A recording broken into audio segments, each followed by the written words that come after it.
Hello and welcome back, dear listeners. Welcome to another episode of Space City X-Files. I'm your host, Rick. As you know, before we start this episode, I have to give you a quick content warning. Today's episode is going to be a true crime episode, and it's a particularly brutal and unsolved criminal case. It may not be suitable for all listeners. Because of all this, listener discretion is advised. Now we'll begin. In the quiet suburban streets of Setagaya, a ward nestled in the bustling city of Tokyo, the night of December 30th, 2000 began like any other.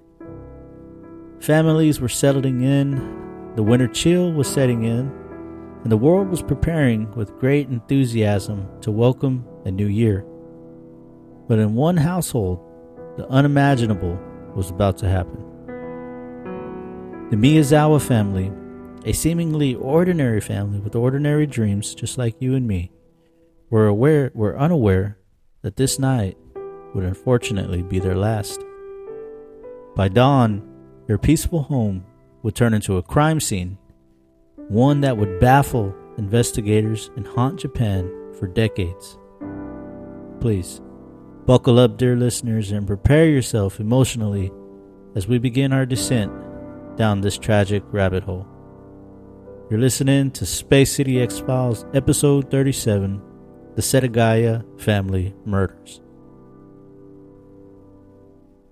Before we continue with our investigation into the case of the Miyazawa family, we'd like to take a moment to express our gratitude to all our listeners. At Space City X-Files, we strive to provide the best possible experience by keeping our episodes free of commercials and ads. We rely on your support to help us grow and reach more people who share our passion for uncovering the mysteries of the unknown. If you enjoyed today's episode, we kindly request that you take a few minutes to leave us a review on the platform that you're listening on. Now, if you can't leave a written review, we realize that some platforms don't allow for that. If you can just hit a 5-star, that would be equally as great. Your feedback is invaluable in spreading awareness about the show and attracting new listeners. Additionally, if you would like to make a monetary contribution to support the program, you can visit our website, click on the Support Us tab, and there you can type in any amount you would like. Every donation we receive goes directly towards enhancing the quality of the content and helping us further our way to doing what we love to do full time. We appreciate your consideration and ongoing support. Your involvement ensures that we can continue to deliver thought-provoking episodes like today's over the Setagaya family murders and the search for justice. Thank you for being a part of Space City X-Files, and we look forward to bringing you more captivating content in the near future. This will conclude today's announcements.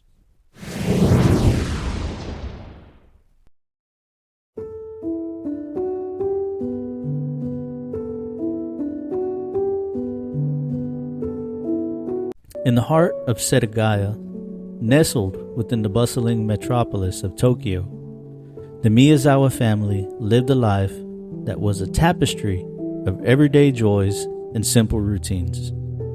Mikio, 44, and Yasuko, 41, along with their children, Nina, aged 8, and Rei, aged 6, were the embodiment of a contented family, much like you and me or any other family in a close-knit community. Mikio, a diligent producer, product manager, balanced his professional responsibilities with a deep commitment to his family. His wife, Yasuko, a compassionate teacher, not only educated her students, but also nurtured them with kindness and deep understanding.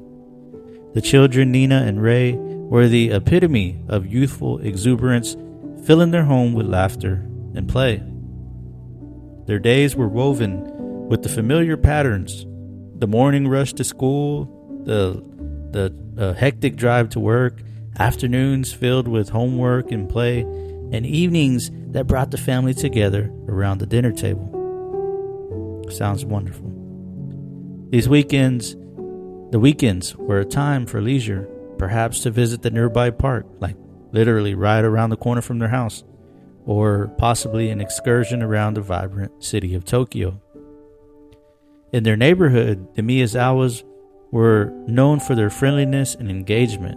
All right, they were not just the residents that stuck to themselves. No, they were active participants in the community. People knew them, people loved them, and they were always contributing to local events and fostering a sense of belonging among their neighbors. All right, so there were those type of neighbors. They were the ones that were always saying hello and greeting you and going that extra mile to make you feel welcome. They're just overall good people, you know. As the year 2000 neared its end, nothing seemed amiss in the tranquil life of the Miyazawa family. The days leading up to that fateful December 30th were really unremarkable, filled with the ordinary but yet cherished moments of family life. But hidden beneath this facade of normality was a looming shadow, a tragedy that would soon unfold, leaving an enduring mark on the hearts of many in the Setagaya area.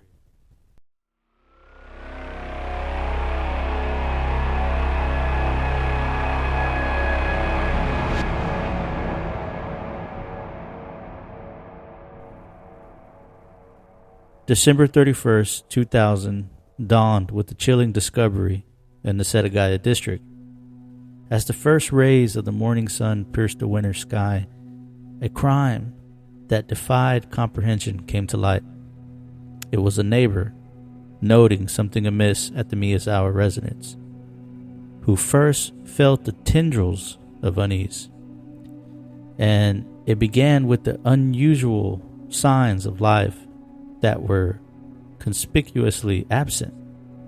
Concern turned to alarm quickly, leading to a call to the authorities, a call that would reveal a horrifying crime scene. The police arrived, stepping into the home that bore silent witness to an unspeakable act that had occurred the night before.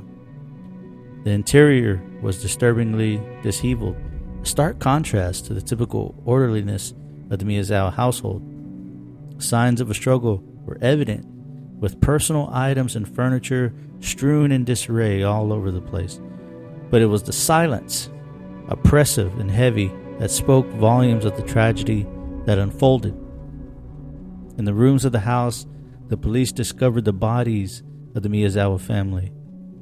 Mikio, the father, found at the bottom of the stairs, had evidently confronted the intruder, his protective instincts as a father and husband driving him to defend his family with every little bit of life he had inside of him. Yasuko and their daughter Nina were found upstairs, victims of the same brutal violence that had claimed Mikio's life. And in a heart-wrenching revelation, the youngest, Ray, was found lifeless in his bed, a tragic witness to the incomprehensible cruelty of a deranged killer. The nature of the crime was brutal and personal. The assailant had not only taken the lives of 4 innocent people, but he had done so with a chilling disregard for humanity. The police, seasoned in the ways of criminal investigations, were nevertheless shaken to their core by the savagery of the attack. The wounds inflicted upon the victims spoke of a deep-seated rage and a fury that defied all reason. The police began to piece together the timeline of the crime, right? It happened that the perpetrator had spent several hours within the home, both before and after the murders took place. Evidence of food consumption, the use of the family's computer, painted a picture of a killer who lingered, untroubled by the gravity of his actions.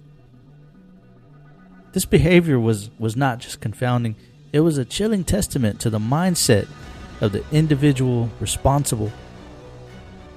As the investigation commenced, the question on everybody's lips was why? Why the Miyazawa family? What could have possibly motivated such a heinous act? The serene neighborhood of Setagaya, once a picture of suburban tranquility, was now a backdrop for a crime that would haunt the collective consciousness of a nation. And as the hours turned into days and the days into years, the mystery of who committed this atrocious act and why only deepened.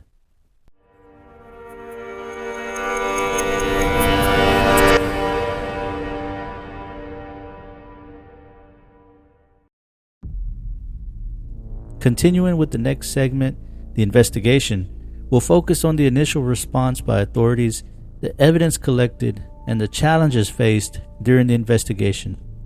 We'll also establish a timeline of key investigative steps. Hang on, we'll be right back. The discovery of the crime and the Miyazawa home set into motion an extensive investigation, one that would challenge the Tokyo Metropolitan Police in ways they have never experienced before. Alright, this was an unprecedented murder up until that point. The initial response was swift. Detectives and forensic teams descended upon the scene, cordoning off the area and meticulously combing through every inch of the house for clues. Alright, and that's exactly what needed to happen in this case. They had to work quickly. They couldn't let time pass, or they couldn't let the recollection of anybody who may possibly be a witness fade. They needed every little thing in order to solve this case, and the detectives involved knew this. All right. So as the investigators delved into the details, a complex tapestry of evidence began to emerge. All right. The killer left behind a wealth of clues: fingerprints, footprints, DNA traces. Among the most perplexing pieces of evidence was a series of items that didn't belong to the family. I'm talking about a sweatshirt, a scarf, a sash, a knife, all of which were believed to belong to the assailant. And here's a crazy fact, a little crazy fact about the case. Whoever this sick son of a bitch was, he did the number 2 in the restroom and didn't even flush the toilet. I'm not trying to be funny or joke about it. I'm dead serious. This guy did that and left it in the toilet, and that was evidence that the police collected. And because of that, they were able to even tell what this guy was eating. You know what I mean? Up to a certain point, to the time leading up to, he decided to harm this family. And we'll get more into that, but let's continue. The police also found remains of food, indicating food that belonged to the Miyazawa family, indicating that the perpetrator had taken the time to eat within the house. Taken the time to go raid the fridge and eat. And this added a chilling layer of even more audacity to the crime. This guy it's like he had no cares. In the months and years that followed, the investigation took numerous turns. In 2001, a year after the murders, the police released a composite sketches of a couple of suspects based on the evidence and potential witness accounts. All right, this was followed up by an enhanced DNA analysis in 2002. All right, so the technology was advancing as the years passed, which provided more detail about the suspect's profile. All right. The case garnered significant media attention with public appeals for information and multiple reenactments of the crime. And they were doing this in hopes to jog the memory of potential witnesses. All right, somebody who may have seen them passing on the street or leaving the area at maybe at a certain time of the night where people are not often on the streets. Anything to try to draw something from people's recollection that can possibly get peace for these people. As the investigation progressed, the police explored various theories, from a random act of violence to a targeted attack. In 2005, the police announced a pretty huge, significant clue. Traces of sand were found at the crime scene, and this is crazy. This is where it starts throwing us for a little loop. The sand at this crime scene matched a specific type in the United States, hinting at a possible international connection, right? So if this, as if it wasn't crazy enough, now they're going to have to start coordinating with the U.S. This discovery led to a collaboration with international law enforcement agencies, broadening the scope of the search, of course. All right. The sand that they found was reported to be somewhere from the southwestern states, like maybe around Utah or Las Vegas. Nevada, but that's about as much as they can determine from that. All right, so this kind of led them to believe that it could have been somebody who was visiting or somebody who travels back and forth. It didn't, these are the kind of clues that really just rack your brain even more than what it already was. It just added something for them to, another rabbit hole to dive down, to say the least.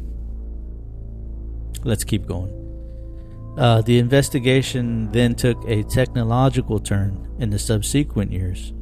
Advances in forensic science, as we were saying, it was progressing, allowed for more of a sophisticated analysis of the DNA evidence. All right. So while public databases and internet resources offer new avenues for tracking potential leads, this particular DNA evidence profile allowed them to find out basically stuff about the ethnicity and a lot of other things, even the age and all that good stuff. The police also employed psychological profiling to try and piece together the mindset and the motives of the killer. Despite these efforts, the case remained shrouded in mystery. Anniversaries of the crime were marked by renewed appeals to the public, and each passing year adding to the frustration and determination of the investigators. In 2010, a decade after the murders, the police released further details about the suspect's DNA. And in 2015, they expanded their search to include new technology methods of analysis. As of today, the Setagaya family murder case remains one of Japan's most intricate and baffling mysteries. The dedication of the investigators has never waned, but the elusive nature of the killer and the passing of time have made this case a symbol of both the capabilities and limitations of modern forensic science. The question that haunts everyone involved is whether justice will ever be served for the Miyazawa family.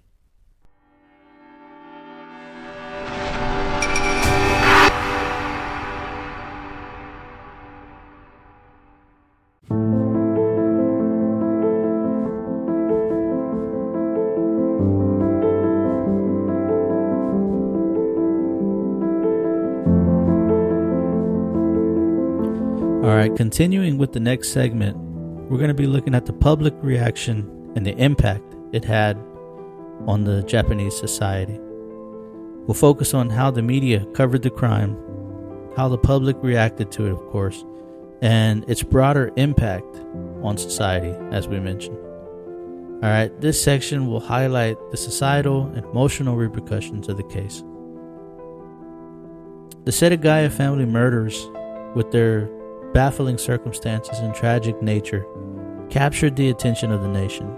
Of course, Japanese media, known for its extensive coverage of crime, delved deeply into the story. Newspapers, television broadcasts, and later online platforms all dissected every detail of the case. The relentless media spotlight not only brought the case to the forefront of public consciousness, but it also ignited a nationwide conversation about safety and crime prevention. The public reaction was one of shock and fear. A crime so brutal and seemingly random struck at the heart of the community's sense of security. In Setagaya and beyond, people grappled with the realization that such an atrocity could happen in what was considered a safe and peaceful area. Their home, as we were saying, was basically centered in the middle of a beautiful park area, right? It's not like they were in the rough part of town or nothing like that.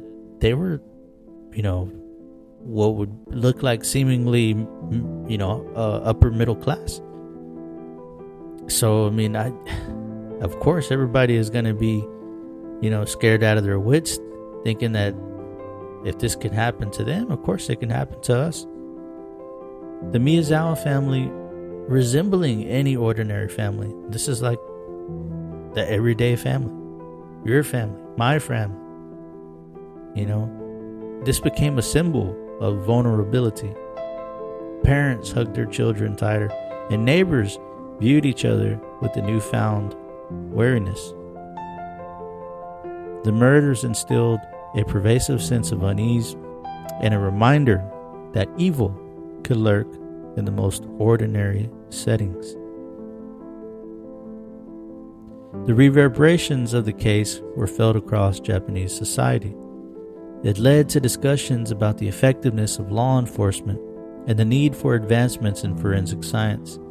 In the years following the crime, there was a noticeable increase in security measures in the residential areas, including the installation of more surveillance cameras and neighborhood watch programs. This case also influenced the media's portrayal of crime, with a greater emphasis on investigative journalism and public awareness. Schools, workplaces, and community groups initiated more discussions about safety and emergency response, fostering a culture of vigilance and preparedness. Now, I put in the links, the basically Google Maps of the area. It'll take you right up to where the street is that leads to their house. Now the house has been, it's been basically like isolated. They put up a big fence around it and kind of closed off the driveways and stuff. They want to demo the house, but the family, as of right now, is continuing to petition the government and the local authorities to leave it there. All right.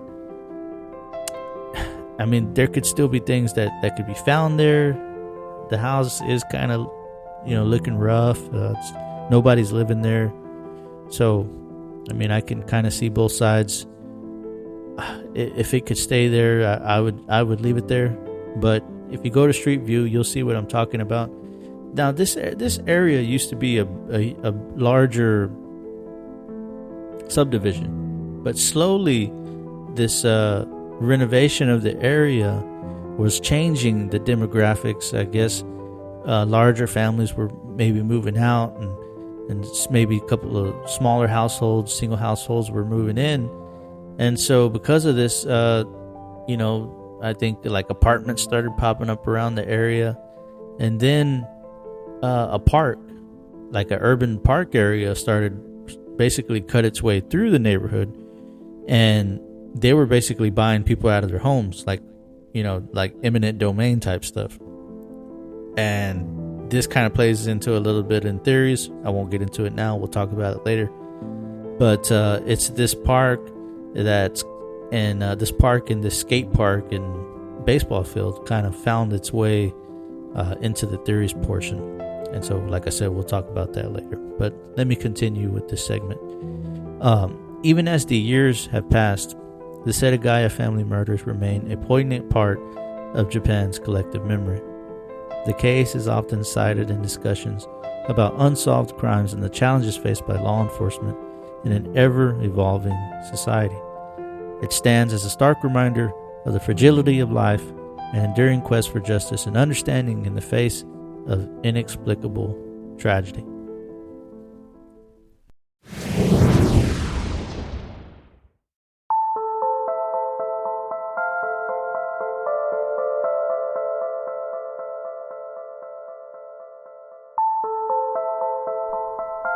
All right, now let's take a look at the theories surrounding the case. As with any unsolved crime, the Setagaya family murders have spawned a myriad of theories and speculations over the years. Investigators, armchair detectives, and the public alike have all pondered over the possible motives and identity of the killer, leading to a diverse range of hypotheses. One of the more, I guess you can say, prevailing theories was that this was just a random act of violence. All right. The family basically just had a tragic misfortune of encountering somebody who was deranged. This theory is supported by the seemingly unpremeditated nature of the crime and the lack of any clear motive. All right. So there was nobody that anybody could think of that wanted to hurt the family. Not off the top of their head. Another theory posits a targeted attack. Now, this here kind of moves away from the random act, and not that they have anybody particular in mind, but this one here is saying that somebody professionally did this. Whether it was possibly linked to Mikio Miyazawa's work or some unknown personal grudge. Some people theorize that it could have been somebody from his job, or maybe it was somebody from his wife's school. There was even a little, and this is where the park and the areas kind of play into this. Apparently, there was this skate park that they opened up in the area, and at this skate park, there was, of course, there's kids there, and maybe they weren't the most respectful of kids, or I'm not sure how this goes, or really even how substantiated this claim is, but apparently there was a little bit of a verbal altercation between Mikio and some kids that were at the skate park. All right, they had a few words. They think they were being too loud or something like that, and it's literally like right behind his house. But this kind of fueled a theory that possibly it was somebody from this park, and the evidence collected there kind of feeds into this. Well, let me finish this up. All right, I think I'm getting a little bit ahead of myself, but either way, in regards to these two theories, despite extensive investigation, there's just not much evidence to substantiate these two theories. All right. Now, in the realm of more speculative ideas, so we can kind of go out on a little limb here. Some have suggested the involvement of a professional hitman.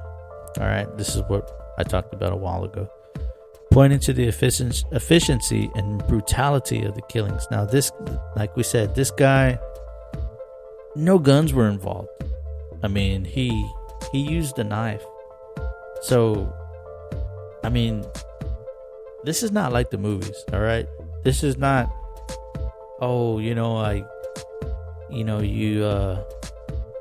you could just take somebody's life like that. It's not like that. Like they said in Training Day, it's not like stepping on ants. This is real life. If, to what kind of a state of mind do you have to be in to stick a knife into somebody multiple times while you're hearing them scream, the look in their eyes, watching the life fade from them? I mean, that's not that. I find it hard to believe that is just some, a-hole that came off the street who had some kind of beef with this guy, and not just stop at the father. He went upstairs, continued with the wife and the daughter, and then went to the son and took a 6-year-old's life. That's not. I find it super hard to believe that this was just somebody off the street. And I don't want to get too far into my theory yet, but I just find it really hard to believe. There's even been some. Okay, so one other little thing before we go into this next theory. So one of the reasons why they thought that it could have been somebody from the skate park, well, they actually found the guy, whoever it was, actually left behind a backpack. Now, in this backpack, which is where they found the sand, in the backpack was grip tape from a skateboard. It comes in a roll. I mean, who knows? They searched the bag. They ran forensics on the bag. Couldn't get a match. I mean, who knows if it was planted there? That's the part that racks your brain. Who knows if it was planted there? Others have ventured into even wilder territory, speculating about cult involvement or maybe an international criminal element, especially considering the foreign sand found at the crime scene. These theories, while intriguing, of course, lacked concrete evidence, and are often regarded as sensationalists. To gain a deeper understanding, we turn to expert opinions. All right, criminologists, forensic psychologists who have studied the case note the unusual behavior of the killer. All right, spending hours at the crime scene, using the family's computer, consuming food, relieving himself in the bathroom. These actions suggest a level of comfort and confidence unusual for a typical murder. There's nothing typical about this case. Nothing at all. All right. Experts propose that this behavior could indicate, this is what the experts say. They propose that this behavior could indicate a young, possibly inexperienced offender acting on impulse rather than premeditation. Now look, I mean, I'm no professional here. I study these cases. I do listen to true crime podcasts and stuff like that, but I can only do so much of them. But you know, everything about this case to me, it just screams. It screams that this killer was experienced. He was experienced, or she was experienced. This was not the first time, in my opinion. All right, so I have to respectfully disagree with these expert opinions. Inexperienced offender acting on impulse rather than premeditation. I mean, I don't know. I just don't see it happening that way. All right, as we now dive into the world of speculation, despite the plethora of theories, experts agree on one aspect. The key to solving this case lies in the unique evidence left behind. All right, it's not through speculation. It's not through even the wilder theories. They still believe wholeheartedly that this case is going to be solved through the DNA that they have. All right. That's going to be the main thing. Unidentifiable fingerprints and DNA, the foreign sand, the killer's personal items, these hold the answers. And I agree with that much. They have to. As forensic technology advances, there remains hope. And with that hope, there's the possibility that these clues will eventually lead to the perpetrator finally providing closure to a case that has long haunted Japanese public.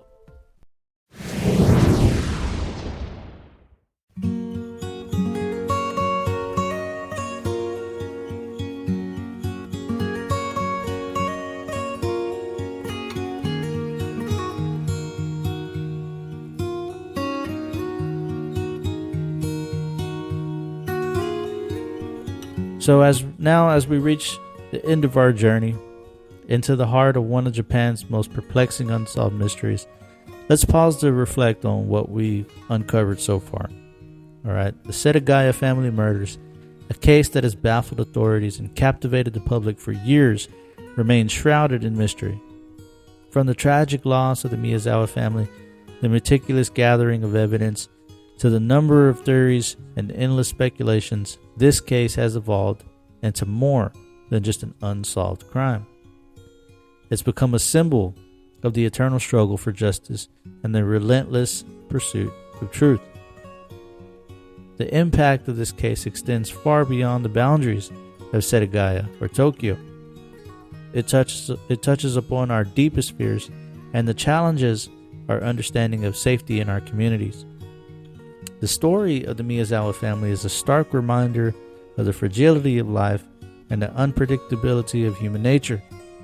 It compels us to confront the uncomfortable reality that sometimes evil acts remain unexplained, and justice seems just out of reach. Yet in this darkness, there's a glimmer of hope. Advances in forensic science, the persistence of law enforcement, and the undying interest of the public keep the flame of this investigation alive. This is why we do this. This is why we cover these cases. As we look to the future, there's always the possibility that new evidence will emerge, that technology will unveil what has been hidden, and that one day, the mystery of who committed this heinous crime will be solved. To our listeners, we extend one final plea. If you have any information, no matter how small or insignificant it may seem, we urge you to come forward.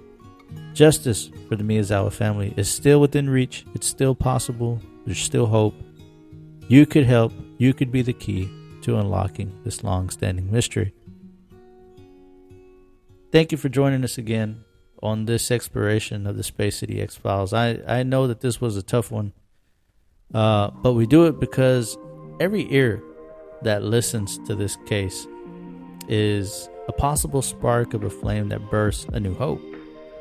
That one day, this case could be brought to a close. Now, as of right now, even though it is a cold case, but our quest for answers and our hope for justice is more alive than ever. And that's why we do this. That's why we continue to bring attention to it. And we hope that others will do the same thing. You know, I hope that other people cover this case too. Because every time they do, they're bringing more attention to it. And it needs to stay in the forefront of everybody's minds. Because I'm sure it's safe to say that everyone listening, everyone taking interest in this case is wanting and would love to see justice for the Miyazawa family, without a doubt. I know I can say that with confidence. But anyways, that's going to wrap up this week's episode. I know it was a tough one, but as always, I invite you to join us again next week for another thought-provoking episode. Next week, we're hopping back on the conspiracy train, and we're taking an in-depth exploration of the Titanic. Now, I know what you're thinking. You've already heard it before, and maybe you even saw the movie, but you haven't heard it like this, and I know you haven't. We're not looking at the things like, was the floating door big enough for both Jack and Rose? No, we're not looking at that stuff. We're looking at evidence that this whole thing, the whole doom of the Titanic, could have possibly been set up to rid the United States of men that stood in the way of serious corruption. What was that corruption? Well, you're just going to have to tune in next week to find out. That's right, you don't want to miss this one. So with that being said, join us for next week. Let your people know. There's going to be an interesting topic coming up. And until then, though, this is Rick on behalf of the Space City X-Files. Hope to see you next week. Keep questioning, keep listening, keep exploring. Love you guys.